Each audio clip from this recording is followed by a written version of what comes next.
Bows, TKOs, yeah. Bows, TKOs, we got bows, TKOs, yeah. Bows, TKOs, we got bows, TKOs, yeah. Bows, TKOs. Bows and TKOs. We are live, episode 94, coming at you from the Valley on this beautiful Thursday afternoon. I'm your host, Shane Gillette, for this weekly MMA podcast, anywhere you get your podcasts or videos on YouTube. And yeah, we got some fights that have been announced, some PFL action, and then recap UFC 314 as we have no UFC action this weekend. And this past weekend was great. I got to go back to Chicago after visiting Champaign and Bloomington, Illinois for work. Not a lot to see there. Cool little college town. Fun vibe in Champaign. Flat Midwest vibes. But then got to spend the weekend back in Chicago in a nice hotel downtown.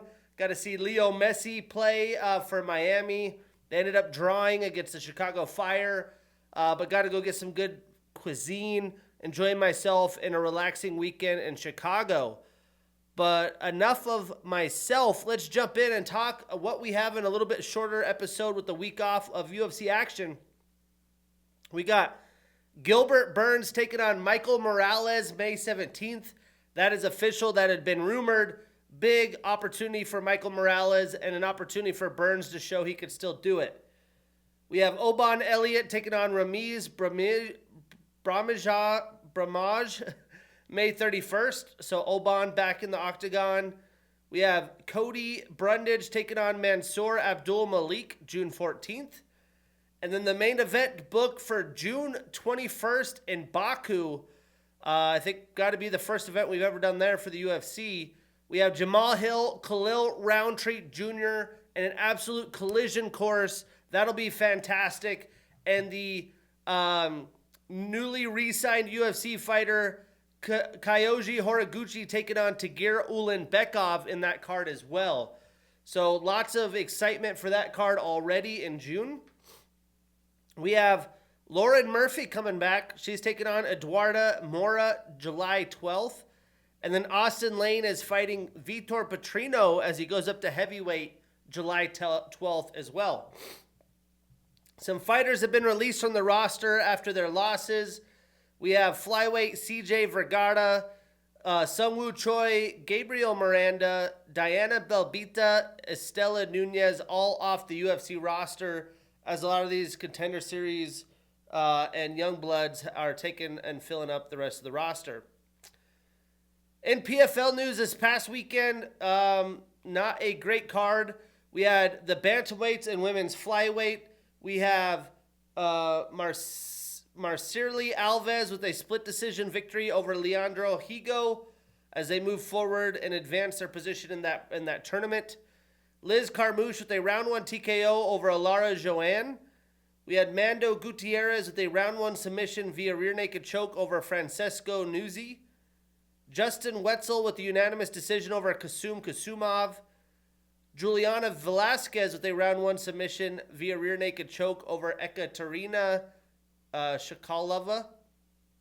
We had ex-UFC fighter Jake Hadley with a round 3 submission via the Scottish Twister, which I had never even heard before. It's like cranking the naked body almost like a twister over Mathus Matos. So welcome to the PFL, Jake Hadley. And then Jenna Bishop with a unanimous decision over Kana Watanabe. So this Friday, mañana, we have the middleweights and lightweights. Prelims at 1:30 p.m. on ESPN+. Main card at 4 p.m. on ESPN in Orlando, Florida. Probably the best bout setup. I think these two weight classes will have the most intriguing matchups for the semifinals and championships. We have Impa Kasaganay taking on Fabian Edwards. Alexander Shabley taking on Brett Primus. Both of those fights pretty solid. I do believe they fought before. Gadzi Rabadanov taking on Mark DeCasey, ex-UFC fighter. We have Mads Burnell and J.J. Wilson. We have Sadabusi taking on Dalton Rosta. Should be fun. Josh Silveria taking on Mike Shipman. Clay Collard taking on Alfie Davis. And Aaron Jeffrey taking on Murad Ramazanov. And then elsewhere in mixed martial arts news, the much anticipated GFL canceling their first event in LA due to funding needed. Wasn't available, so they had to cancel. They said all fighters can request release if they would like. They've had some fighters on payroll, and now obviously that money is not coming through.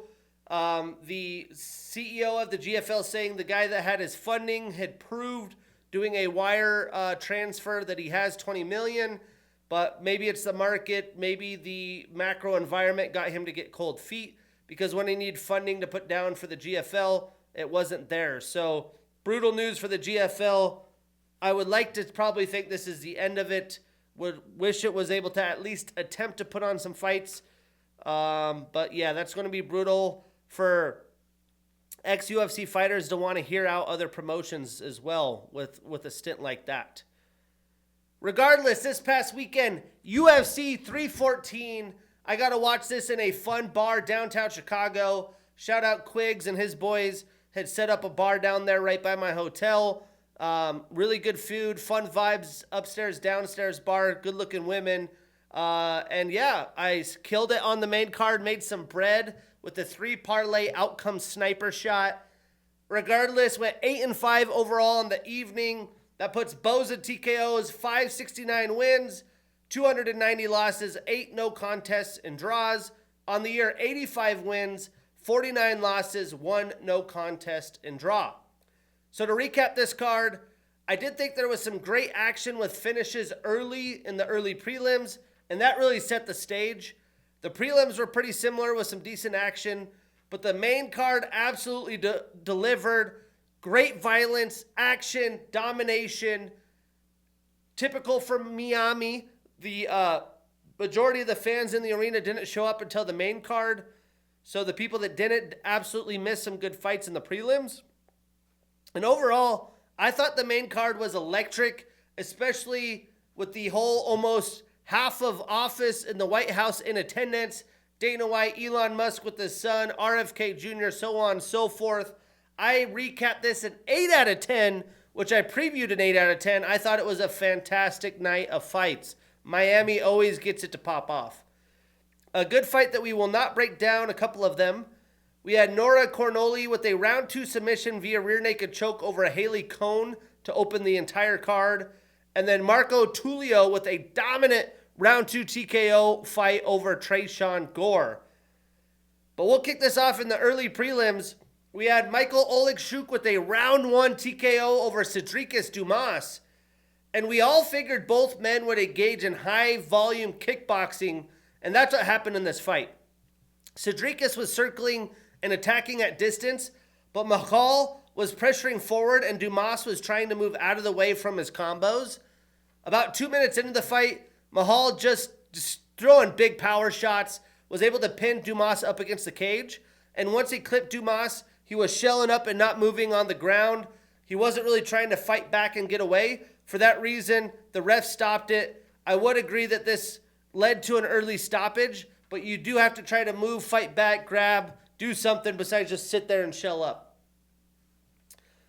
Statistically, Cedricus only landed 3 total and significant strikes. Mahal landed 34 total and significant with a knockdown. Dominant performance by Olegchuk. A fight I picked wrong, but I thought literally was a coin toss.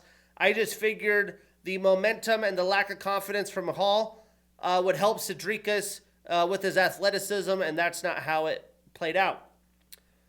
So Cedricus starts another losing streak. He moves to 3-2 since 2023. And McCall puts an end to his 3-fight losing streak. He starts a new winning streak. He's 2-4 since 2023. So McCall and CLD should be the next fight. And for that's Christian Leroy Duncan, for those of you that don't know. That'd be a banger. And for Cedricus, he could take on Trayshawn Gore, who lost to Marco Tulio as well. Then in the prelims, we had Julian Erosa with a round 1 TKO over Darren Elkins. I mentioned there would be a point where Darren ages out and won't be able to hang with this competition, and it looks like that time has come. Julian completely dominated him on his feet, and Darren resorted to sloppy takedown attempts from like far distance, so you're not close to attack the hips. He's like really trying to close way too much distance, and Julian made him pay. When Julian was raining down ground and pound, Darren was just kind of holding on to a leg for dear life, and he gave Elkins all the opportunity to stay and defend himself, but he took a lot of shots, probably too many shots before the fight was called. Statistically, Darren landed 18 total strikes, 13 of them significant with a takedown. He went 1 for 17, so again, very sloppy. And Julian landed 69 total strikes, 54 of them significant. So Julian extends his winning streak to 3. He is 3-1 since 2023. Darren ends his 2-fight winning streak. He starts a new losing streak. He's 2-1 since 2023. Now, what's next? I think Julian and Sean Woodson is the next fight to make. And for Darren, if he continues to fight, which I'm not sure he will, let's book him with Christian Rodriguez. Elsewhere in the prelims, Chase Hooper with a unanimous decision over Jim Miller. And what a dog fight this was. I mean, Chase had some good moments striking in round 1, but it was back and forth. Just Chase going for a takedown, Jim getting a guillotine deep, Chase defending that, Jim finding a way to get on top. The pace was insane and too high for Jim at 40-plus years old, in my opinion. And that was the tone that Chase set. He was looking to come and dominate. Round 2, Chase attempted takedowns and rolled around looking for submissions, while Jim was just basically defending takedowns the entire round, and that will completely, gas you out. And by round 3, Jim looked pretty worn out, but Chase was able to get another takedown, and at that point, he was just controlling, taking the fight away, looking for submissions just to take it to Jim. But Chase's wrestling, his aggression, his fight IQ were on full display against a very savvy vet who has been fighting at a high level of late. And it was just very impressive. The kid continues to grow. My years living in Seattle, Enumclaw represent, just a young blood coming in. He's grown into his body. He's a smart grappler, working on the striking. He's going to be a fun one in the division. Statistically, Jim landed 22 total strikes, 13 of them significant with a takedown, 2 submission attempts, and 1 minute and 39 seconds of control time. Chase landed 59 total strikes, 21 of them significant. He went 8 for 14 in takedowns, so better than 50%. Had a submission attempt and 10 minutes and 8 seconds of control time. So Jim starts a new losing streak. He's 3-3 since 2023. Chase extends that winning streak to 5, all since 2023. He's been active. So what's next? Chase asked for some younger talent. Let's book him against Bick-to-Bick Oral By. That's a step up. That'll be a great fight. And for Jim, he could fight with Jared Gordon or Rafa Garcia. Still in the prelims, we had Virna Jandiroba with a unanimous decision over Yan Xiaonan. This was another fight I got wrong. Completely obvious what was going to happen. Virna is going to wrestle the shit out of her. And that's exactly what happened. It was a classic Virna fight. A dominant display of wrestling, cardio, and jiu-jitsu. And Yan had no chance. She couldn't get anything going. You could tell through the round she was getting very frustrated. But round 1 was her best round, as Virna only got 1 takedown midway through the round. And before that, Yan landed some good volume. But Virna just wore her out over the course of 15 minutes and was close to a few submissions, especially at the end of round 2 and 3 with the arm bar. So, yeah, it was just a grinded out fight. That's what Virna does.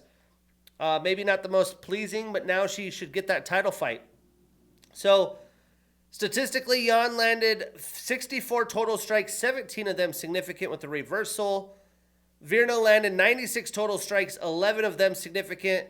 She went 3 for 11 in takedown attempts, 3 submission attempts, a reversal, and 9 minutes and 59 seconds of control time. So Virna extends that winning streak to 5. She's 4-0 since 2023. She moves up 2 spots in the ranking to the number 1 contender. And Yan starts a new losing streak. She's 2-2 since 2023. She moves down 2 spots to number 3. So what's next? Well, Virna has to be next for the title shot against Zhang Weilei. And for Jan, there isn't a super specific or clear opponent, but I like the idea of matching her up with a new opponent in Amanda Lemos. Then in the prelim headliner, we had Dan Ige with a round 3 TKO over Sean Woodson. And Sean, of course, may have had the length advantage, but Dan had the power and technique advantage, and that was on full display. Dan had Sean backpedaling, living by the cage, and throwing feints to avoid the power of Ige.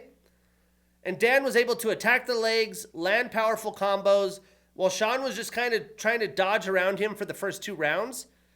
Daniel Cormier said that's what Dan Ige had to do. He was losing on the scorecards. I thought he was winning on the scorecards by landing more damaging, precise shots. Sean's barely landing, maybe a little bit higher in volume. And looking back at the judges' scorecards, all judges had the first 2 rounds to Dan Ige. So, much like I had thought while watching it live, he wasn't in desperation mode. I thought he was actually in control of the fight. But for Sean, instead of trying to do stupid stuff to get Dan off him or watch his hands in a circle motion, which he would just, do feints, do stuff like just a kind of a waste of energy, in my opinion. I thought he should have been jabbing at distance, kicking, teep kicking to try to keep Dan away and not expend wasteful energy, and that's not what he did. But round 3, I know people want to call it an early stoppage, which it was, but I want them to be consistent in the judges. And I thought this was consistent to the stoppages earlier in the card, and as he wasn't doing a good job moving or defending himself when covering, I do understand he was about to get up.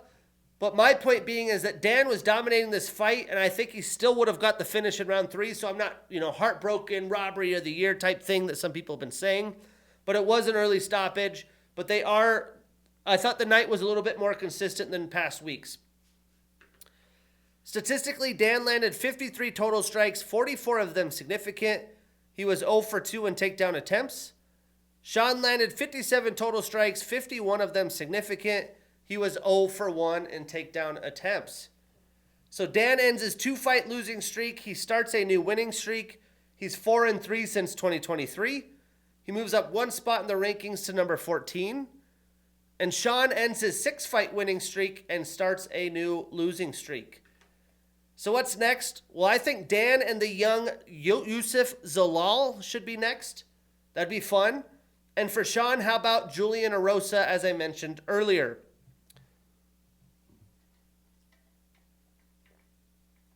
But now we'll jump into the amazing main card. And what a show Dominic Reyes put on with a round 1 knockout over Nikita Krylov. This is another underdog I got right.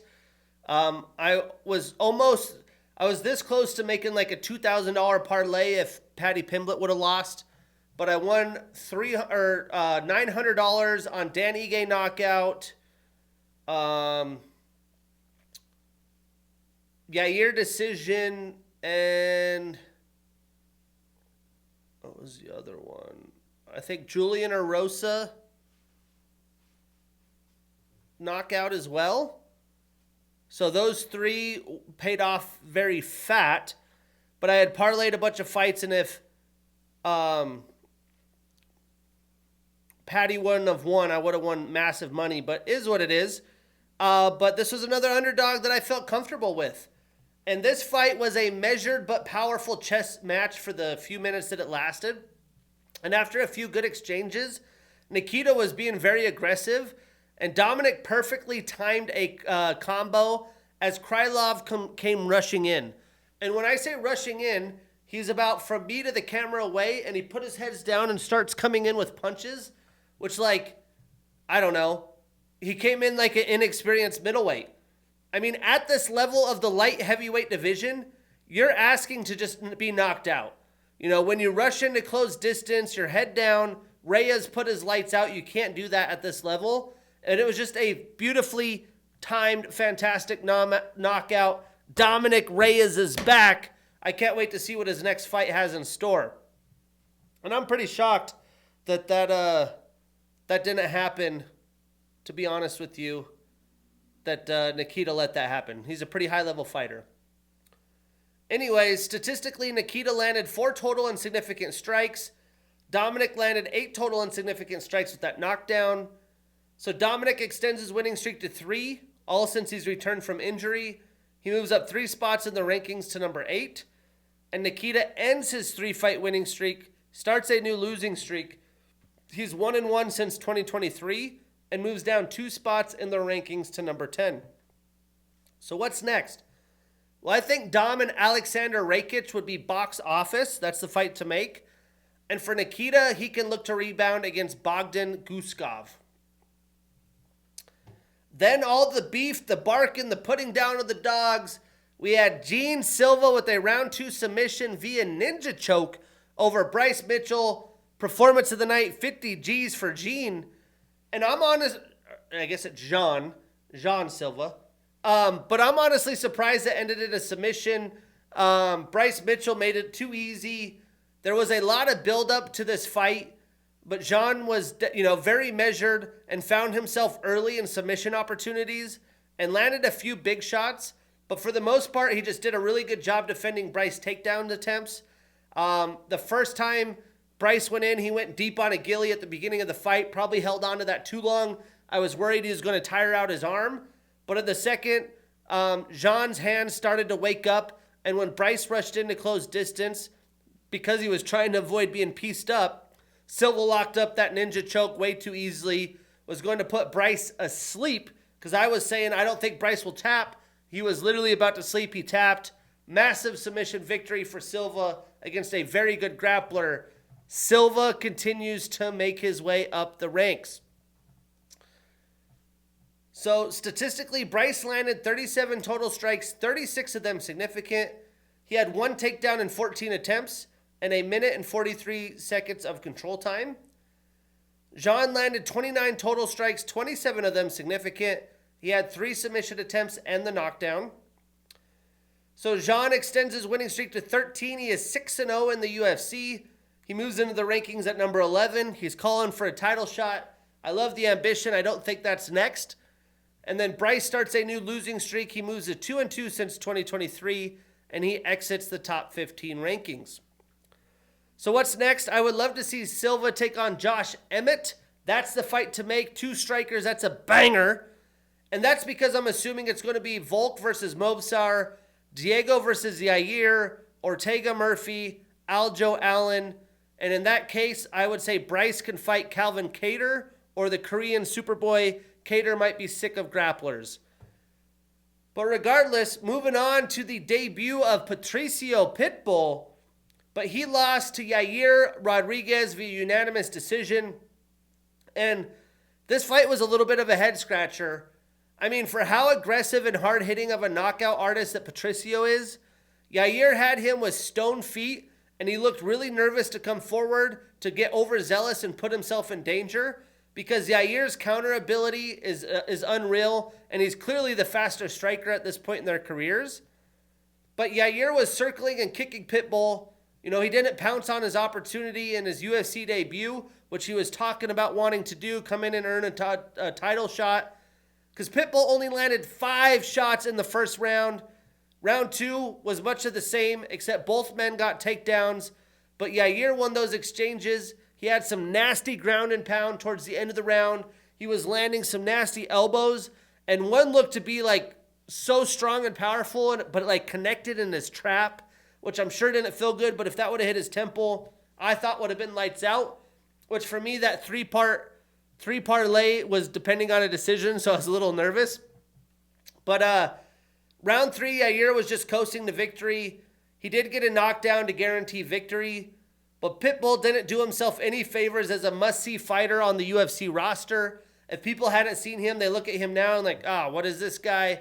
Especially, being the Pitbull, you got to be active, you got to go for it. But breaking it down, statistically, Yair had 97 total strikes, 70 of them significant. He had a takedown, a knockdown, and 1 minute and 43 seconds of control time. Patricio landed 23 total strikes, 17 of them significant. He went 1 for 4 in takedown attempts, a submission attempt, and 1 minute and 3 seconds of control time. So Yair ends his 2-fight losing streak. He starts a new winning streak. He's 2-2 since 2023. He moves up one spot in the rankings to number 4. And Patricio starts a new losing streak. He's 0 for 1 in the UFC. He's 1-3 since 2023. So what's next? Well, I think Yair and Diego Lopez have to fight in Guadalajara for Noche UFC. That's box office, because the highlight of the press conference, and of all press conferences of late, was those two going at it about Mexico and what had happened with their fighting crews. And for Patricio, a legendary fight with Jose Aldo would make sense for everybody. Stylistically, it's a good win. I want to see that one. But moving on to the 5-round non-title co-main event. An absolute dominant display of MMA by Paddy Pimblett, which I did not see coming, with a round 3 TKO over Michael Chandler. Performance of the night, 50 G's to Paddy the Baddy. And, for all the explosion, the power shots, the aggression that we're used to seeing from Chandler, it did not exist here. It was a bad night for ex-Bellator champions.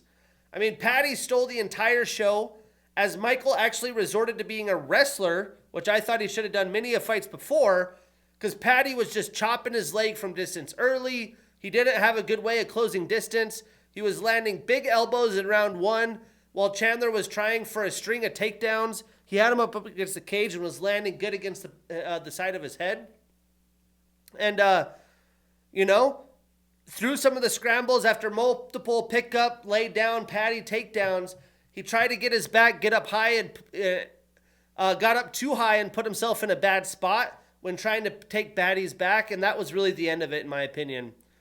And, he was completely defeated. He was getting smoked from striking distance. His legs attacked. He couldn't come in and close distance. Paddy was moving too well, too hard to read. And then when Mike would have him up against the cage to try to complete takedowns, he's landing big elbows on his head. He finally gets takedowns. Paddy comes back up. He has a chance for the back. Little too sloppy, going for position over submission. And, Paddy made him pay. But in round 2, Chandler did get more takedowns. Paddy was out striking him, but at this point had him beaten, had him bloodied, and even had Chandler's back before the end of the round. Chandler makes it to round 3. Chandler was just done for. Paddy got his own takedowns at this point, and before he was able to get a finish, was able to destroy Chandler, where he really just wasn't in a good defensive mode, with some brutal hammer fists. The ref called it. Again, this fit the theme of the judges being consistent. Like, you have a certain amount of time, but not too much time, and Chandler had taken so much damage. And at this point in the career, he's in a really, really bad spot. And I don't know if this was the decline of Chandler after all that time waiting for Conor, or if Paddy's really that good. But man, he put on a beautiful display. Statistically, Michael landed 20 total strikes, 11 of them significant. He had 4 takedowns in 7 attempts, and 2 minutes and 44 seconds of control time. And Paddy landed 121 total strikes, 80 of them significant. So he landed over 100 more total and 70 more significant. He was 1 for 2 in takedown attempts, a reversal, and 4 minutes and 41 seconds of control time. So Paddy extends his winning streak to 9. He's 7-0 in the UFC. He moves up 4 spots in the rankings to number 8. He cannot go unnoticed anymore. The walkout had the arena, thriving. I would love to see that walkout in person. Heads will roll, the little, EDM kid that he is. The moment on the mic, what are you going to say now? Look at me now. I love the whole point of it, and I'm not a big Paddy fan. But Michael extends that losing streak to 3. He hasn't won since May of 2022, and he moves down 5 spots in the rankings to number 12. Probably the biggest question mark of who's next for Paddy, when matchmaking this entire card, this is the one. It's like, who do you put? Because his next fight's going to be intriguing. I like to think back to when Sean O'Malley came up. A lot of people thought he was fighting tin cans. They threw him in the deep end against Petr Yan. He got a title shot next. But right now at the top of the lightweight division, I think there's too many guys sitting there. So I'm going to go with Paddy and Charles Oliveira, assuming that Ilya fights Islam, Dustin Poirier fights Max in his retirement fight, and then Hooker and Gaethje go at it. You could also see maybe Renato Moicano. There is some storylines there. But Michael is in a terrible spot, but I would like to see him take on either Pitbull for a Bellator's sake or Beneil Dariush. I've been listening to, what the hell is the name of the song? I got it saved. Men at Work all week. Business as usual, Down Under. Because it was Volkanovski's week, and I knew it had to be. Beautiful display by Alexander Volkanovski in a unanimous decision over Diego Lopez. Fight of the night, 50 G's for the champ. And new and still. But man, I mean, Volk really just outclassed and out-techniqued Lopez. He was able to fight him at distance, mix in shots and combos that totally had Lopez not being his usual self in the octagon. Typically, he's coming forward, he's uber aggressive, but Volk chopping him out from distance, much like the Chandler Patty example, I think had him hesitant, especially early in the fight. But to give Diego credit, he did land big shots, he never gave up, he had better success as the fight went on, and Volk seemed to be somewhat in cruise and coast mode in the championship rounds, especially round 5, because he had pretty much won every round. I could say you maybe give Diego one round, maybe, but it was pretty dominant. But it was a fun tit-for-tat fight as the fight wore on. Diego had his moments, rocked Volk. There's that slow-mo video of Volk landing and Diego landing and then both rocking each other. I mean, you can see Volk's face. A lot of the fighters in the division talk about how hard Diego Lopez hits. I think we saw some of that worn on Volk. But for Volk to come in against an uber-aggressive, long fighter like that who hits that hard, still do it, just shows you how dominant of a champion he is. And that's exactly what I expected. But again, both men took a lot of damage. They went back and forth in a great fight, well deserving of fight of the night. But for me, I think it was almost an intimidation factor. Diego getting there, and when he tried to come close distance, Volk made him pay. So he was hesitant. He knew he was down on the scorecards going into round 3, tried to pick it up, and Volk wasn't willing to just sit there and do a card exchange of just bam, bam, bam in the pocket. But regardless, I really enjoyed this fight. And the stats speak very highly for Volk. He landed 165 total strikes, 158 of them significant. He had 1 takedown in 11 attempts and 1 minute and 18 seconds of control time. A lot of those takedown attempts were trying to get Diego, because, round 3, Diego's stalking him. He's up against the cage. Shoot a blast double just to push him out a little bit. And Diego only landed 71 total, so almost 100 less, 63 significant, so 90 less with the knockdown. But he did knock Volk down. Again, he had his moments. It would be easy to say, well, I wish Diego just was more aggressive and threw more. But if he did that, he might have got himself knocked out. So Alexander now ends his 2-fight losing streak, starts a new winning streak, gets his belt back. He's 2-3 since 2023. And Diego ends his 5-fight winning streak. He starts a new losing streak, and he moves up 1 spot to number 2, which kind of is stupid to me because they still have Holloway and Topuria in the featherweight rankings. They should be out. But regardless, he's number 2. So what's next? Again, I think it's Movsar and Vloev that should be next for the title defense. And for Diego, the angst with Yair Rodriguez would make for a perfect fight for that UFC Noche main event. So let's make it happen. But this week, we got a weekend off. Then next Saturday, we have another location-based fight night in Kansas City. It's a solid card headlined with a banger that has a ton of implications. Ian Machado Gary, who's number 7, and Carlos Prates, who's number 13. So that's episode 94. I'm your host, Shane Gillette. See you next week.